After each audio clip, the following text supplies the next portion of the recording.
김장 한 번도 안 해보신 분 계신가요? 사실은 저도 절인 배추에 속 넣는 과정만 해봤고 속 재료부터 만드는 건 이번이 처음인데요. 그 과정을 이번 영상에서 소개해드리겠습니다. 넣어야 할 재료부터 김장하는 법까지 모두 알려드릴게요.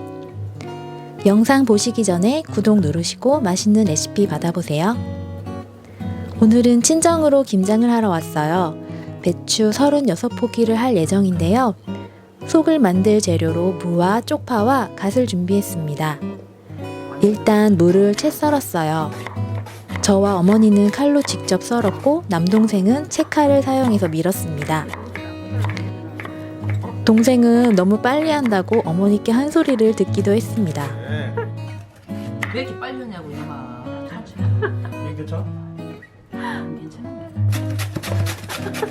손 다친다고 그러다가 손 나간다.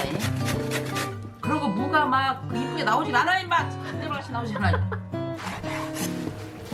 쪽파와 갓도 3cm 정도로 썰어서 넣었어요. 양념으로는 마늘과 생강, 배를 갈아서 넣어주었습니다.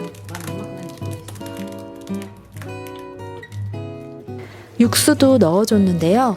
육수에는 무, 다시마, 양파, 대파, 북어머리를 넣고 끓여서 식혀준 다음에 넣어주었습니다. 그리고 고춧가루와 멸치액젓을 넣고요. 설탕도 듬뿍 넣었습니다. 김장할 때 설탕이 들어간다는 건 이번에 처음 알았어요. 그리고 이렇게 잘 묻혀줬습니다. 무의 흰색이 보이지 않을 만큼 잘 묻혀주는 게 중요하다고 해요. 소금도 넣고 잘 비벼줬어요.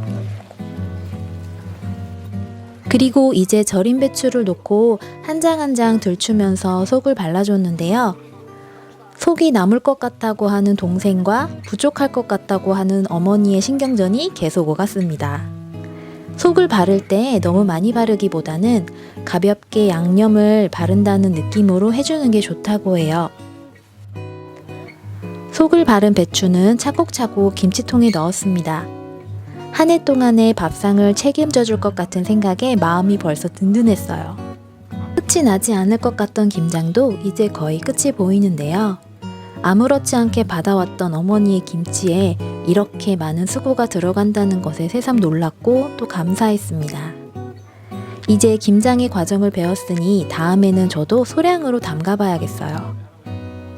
이렇게 올해의 김장이 마무리되었습니다. 색깔이 너무 곱지 않나요?